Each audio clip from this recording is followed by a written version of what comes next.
Oh, you're still watching the AM show. A while ago, we took you live to Kumasi to speak to Kwesi Deborah, who is on the ground at Suame magazine, reporting for us on the situation with some Ghanaians locking up about 50 spare part shops operated by Nigerians. They insist Nigerians are flouting the retail business there, and police has given the assurance that they're going to give protection.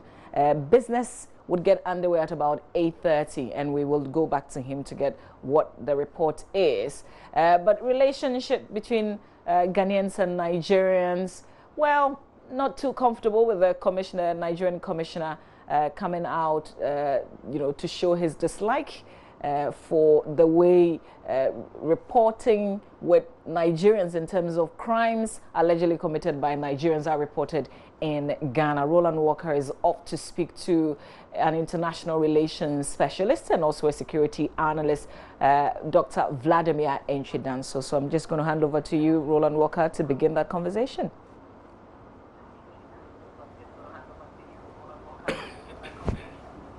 Well, thank you, Mama Sabwaje, and I'm right here at the Ghana Armed Forces Command and Staff College. I'm with the Dean and Director for Academic Affairs, Dr. Vladimir Enchidanso, and he's a regular contributor on the show as well. Help us put all the issues into greater perspective. But we also know that there's a certain history in the relationship between Ghana and Nigeria. We'll look at all that, but the current impasse, how do we resolve it, and what could still be the challenges in the medium to long term as we try to, structure it in a better way? Good morning to you, Prof. Good morning, my big brother. Yeah, but this and what has transpired, what have you read in between the lines? Well, it's a situation that is not difficult to understand. I mean, the relationship between Ghana and Nigeria has a long history. Independence, football rivalry, we rival each other in everything, but we are the best of friends on the African continent also, one way or the other. And historically, we have had instances where Ghanaians or the Ghanaian government had to send Nigerians away when our economy dipped in the late 60s, that's 69, 70. There was an act, and in 70 we implemented the act when we sent almost every Nigerian packing home. Not only Nigerians, but it was made as if it is Nigerians.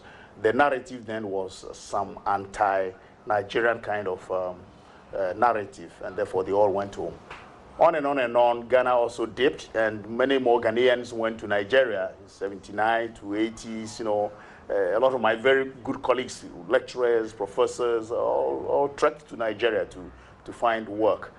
By 83, things were also going bad in Nigeria, so Ghana must go, kind of thing. We all saw the images on television, how they were bundled and brought home. Meanwhile, at that time, we had our revolution, and therefore it was a big problem for Ghana. So that kind of rivalry. And I remember a friend of mine telling me that those days you would hear Ghana Ole. It's a Yoruba language, which means Ghana, a thief. With all apologies, like we do in Ghana, when even a Kokomba or an Ashanti or an Iguan is stealing in Ghana, we say Aigbejulo. It's a Ghana language, but it may be a Ghana who is stealing. We say Aigbejulo. It was also the same thing in the 80s in Nigeria. Ghana Ole. They will arrest you, put some ties around your neck, and burn you to death. So we've had these instances of kind of xenophobia because of government policy and that kind of thing. In this instance, it's not a government policy as such, but the way the narratives have been painted in the media, and especially worsened by the social media, is creating a kind of social psyche, which the Nigerian High Commissioner, I believe, is afraid would degenerate into some kind of xenophobia.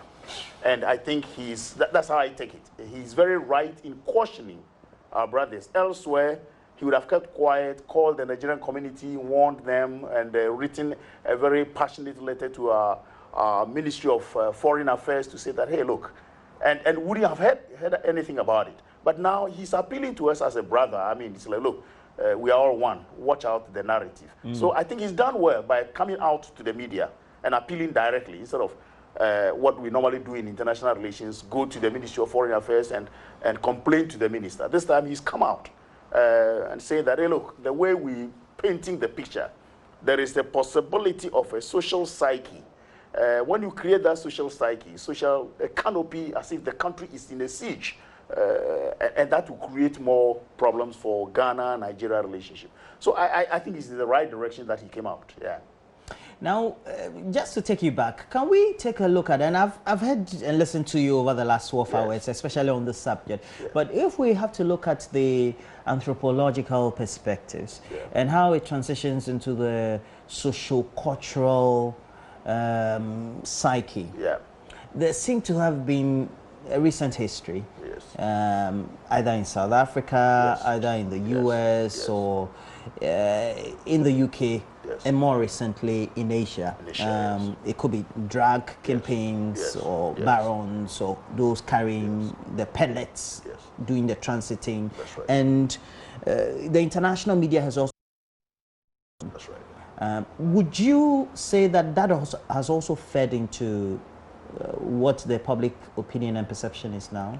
I wouldn't say so directly, but one way or the other is a globalized world, a small village. So whatever happens in one part of the world kicks in straight away in our senses as quickly as possible.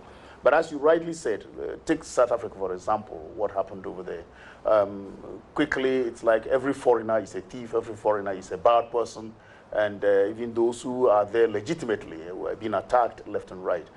Take Ivory Coast in the past, I've forgotten the year, but Ghanaians were beaten, their properties taken away from them, and it took a lot from our Ministry of Foreign Affairs to bridge the gap. I think Ambassador Cleland was then the envoy who was sent to really see to the peace, and we played some football too. So it's like these things happen not only in Ghana. It's not something that which is just new in Ghana, but it's pervasive. Because at any point in time that an economy starts dipping and foreigners are doing well, these things happen. As soon as there are few miscreants from a certain country, the host country panics. We had instances where the Chinese were really spoiling our economy. So attention was on the Chinese. Every Chinese was a bad person. And of course, you saw most of them on our streets selling tilapia and that kind of thing, which is against our laws. You saw how they polluted our environment, and so anger towards the Chinese was there. But at the same time, they are our biggest donors. And so in that sense, you know, you play in between the relationship and the reality. In this case, with the Nigerians, we need to play between the reality and the relationship. The reality is that most of the bad things that they do across the sub-region, they are transnational organized criminals who peddle in or who trade in gun running, 419, cyber crimes, whatever it is, and they move from one country to the other. In the past, they were known as the center of 419. When I was in Boston studying, it was bad as you walked about, and people can ask you, are you a Nigerian? Because right at the airport and several other prominent places, you see billboards warning people not to travel to Nigeria, warning people not to transact with the Nigerians. It was that bad. So as a black person, if you're walking, if you are not a black American, the perception was that you are a Nigerian and you could indulge in forward. So at any point in time in our lives, in every country, where there are bad or where there are miscreants from another country, the host country panics and gives out its citizens to watch out. But it depends on how you put it. If the media makes it in such a way that the population rises up against that other country, it turns into xenophobia, like South Africa. And that is why the High Commissioner was warning, and he did it politely, no matter how the words were strong or whatever it is, I don't care about it. But what I care is that he did it in such a way that he was drawing attention to something. And I think Parliament sat up. He was drawing attention to something which could degenerate if you don't care. Look, Ghanaians, we've been brothers, we have a history. But then, watch out, what you are creating can bring about some kind of a social psyche where miscreants from Ghana also will turn on their Nigerian counterparts. Not every Nigerian is a bad guy in Ghana. Unfortunately, wherever you arrest about 3 people, 2 are Nigerians, 1 is a Ghanaian. So they are teaching, they are trying to merge with our miscreants over here. So it's something which, yes, historically, from an anthropological point of view, you're talking about from any sociological point of view, and that's it's a normal thing where human behavior is concerned. It's very normal for people to vent their anger on people they perceive to be miscreant, they perceive to be bad nuts, they perceive to be destroying their society. Everywhere they say, oh, in the US, for example, blacks are thought to be people, it's like they are the ones and only ones who could indulge in crimes. So the perception from the police, white police against blacks, for example, is one in which you don't understand. Once you are black, I mean, you are bad. And the way they shoot them, they kill them. This is what I think we need to avoid over here. This is what I think everybody is talking about. And now if we do the transition and come to the role of the states, actually the two states, and we all know the protocols we've signed on to when it comes to the sub-region, but also how we've been able to gradually make considerable success or improvements in that. How do we merge that with what our own local regulations are and try to seamlessly do that in that communal living becomes the way of life? Right. Unfortunately, we don't understand those international protocols which Ghana has acceded to. Especially, I'm talking in terms of the protocol on free movement of goods, persons, and establishment. It's a very good protocol. Without that, there is no integration. When you want to build from the free trade area, customs union, beyond the customs union, you must have free movement of goods, persons, and establishment. You must free the market, because you are creating a larger market. You are now entering into what we call the market sector before you go to full-blown economic union. And at that level, there's no way you stifle the movement of goods and persons. And so that protocol does not necessarily also mean, we don't have one community yet like the EU. It does not necessarily mean you pack your bag from Ghana, go to Gambia, and you start selling on the street. No, it does not. There are rules and regulations because we are not one union yet. So when you reach Gambia, for example, you got to register. Immigration will, you enter freely without visa. But as soon as you enter, ask for your passport, it must register that you have entered Gambia. And when you have entered Gambia, your minimum of 72 hours will be given you, 90 days will be given you. And after that, if you want to continue beyond the 90 days and you have money to establish, you go for establishment. So the gatekeepers, that is immigration, will have to follow and make sure that you have not entered as a bad person, you have not entered with some, the security aspect must be taken care of. Because other than that, who knows whether you are going to help some miscreant to make a coup. So the protocol does not necessarily mean that when you enter Ghana, you become a Ghanaian. When you enter Nigeria, you become a Nigerian. Let's take that seriously. And so people are saying, oh, they are our friends, and why are we chasing them? I remember a student wanted to write on this free movements on goods and services when I was in Lycead. And he was thinking that was the main case. I said, no, you're wrong. Study it carefully and do the analysis. And so I want to let Ghanaians know that the fact that we have this protocol in existence and Ghana is a signatory to it does not mean that anybody enters our country from within the sub-region and starts practicing things like Ghanaian. We have laws pertaining to Ghana alone. Nigeria has laws pertaining to Nigeria alone. But those laws don't have to be inimical to the general protocol of the sub-region. And I think our laws are not inimical. You register, you can take part in any business, you can do anything you want in Ghana, provided you have obeyed our laws. Now, we know the demographics, or the units within the demographics that are doing the movement across the borders. And we also know the level of either education or subcultural strength or possibilities that they have. So who has to do that sort of conscientization to say that as you make entry, the security or border patrol, as you have it in the UK, will be on you? That's right. Two, these are the regulations, and so that socialization is out there to enable you assimilate as you do the movement in country of your new host. Because it looks like it's absent. Yes. You know what? The good people who want to come and establish, the good people who want to come and do business, they know the rules and regulations. But they are the most educated, I think. Exactly.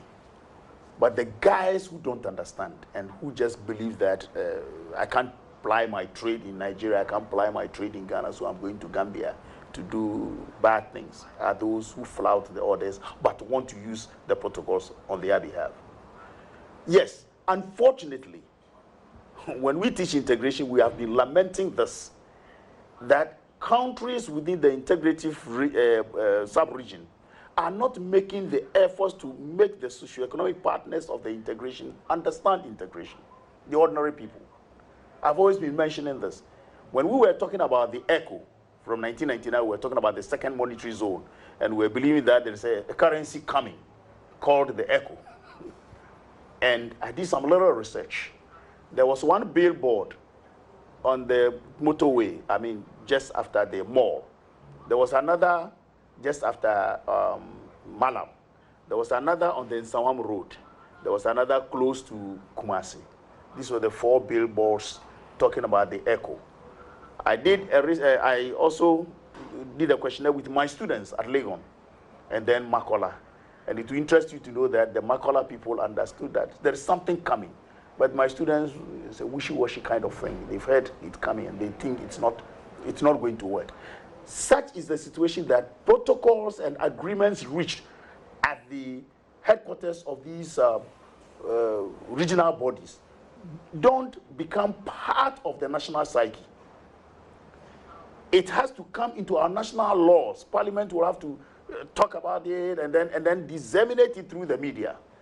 So it's unfortunate that this protocol you and I are talking about, people have a hazy idea of it and quote it without knowing what the tenets are and what they have to do. As a justification. As a justification, yes. Unfortunately, yes, we don't disseminate the protocols like between the headquarters of the regional bodies, like between Abuja and the 15 West African countries. There is a big gap, which is filled by all kinds of misthinking, you know. So you're right. How many protocols have we not acceded to as a country in our multilateralist relationship with the world? But how many of us understand what is going on? You know, a UN protocol or a UN resolution we have implemented or we have signed onto. AU things we have signed, ECOWAS things. How many of them are in the ordinary public domain for us to understand? So that is one of the bans. I mean, that's a big problem that in Ghana, people do not know about our multilateral relationship. Incidentally, the 4 main pillars of Ghana's foreign policy, one of them is multilateralism, but we don't disseminate. So now if we do the transition or we take a look at what has just transpired in Kumasi, it's not the first time. It's been happening. We've had Tiptoe Lane and all the concerns expressed by Guta also here in Accra and all that. Look, the Nigerian traders just didn't get up to go set up. Sure.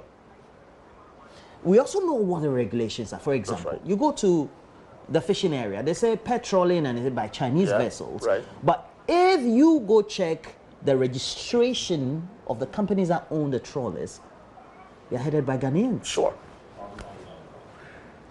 This question is one of the biggest problems of this country, corruption. By corruption, I mean the widest sense of the word. Like you say, the owners are Ghanaians. The people committing the crime are foreigners. This Galamsey, watch out. How many people own the so-called land? They just go on to the commission, get this thing, and then distribute the same plot. Let us assume that they pay 50,000 to the commission. Then, if it is 10 acres, they distribute them into 10 acres and get 50,000 for each 1 acre that they have given to, and then people go in for the Chinese to come and dig, and we say it's the Chinese. So you're very right. One of the things we do is to assist foreigners to infringe upon our rules and regulations. From the gatekeepers to the immigration, all the way down to when they have entered, those who register them. I saw one in a Medina market. And he was telling me, every day they come to collect their tools, so what am I talking about? He's established. But I doubt if he has any papers concerning his trade, because he was flying around. I mean, he doesn't stay at one place. And there are so many of them at Circle, at several other places in Kumasi and that kind of thing. So one of the things is that, do our institutions work according to the remit given them by the Constitution? Do they?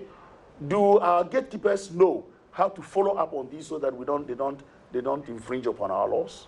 Now, I want you to look into the camera and say, what would you say to the Ghanaian who is having all these mixed feelings and all the things that are happening, and the caution that we need to take before we transcend into the unwanted?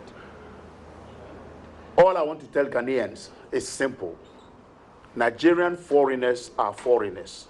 If you have anything against them, don't take the law into your own hands.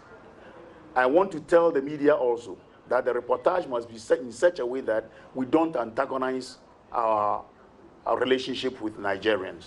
We are one and the same people.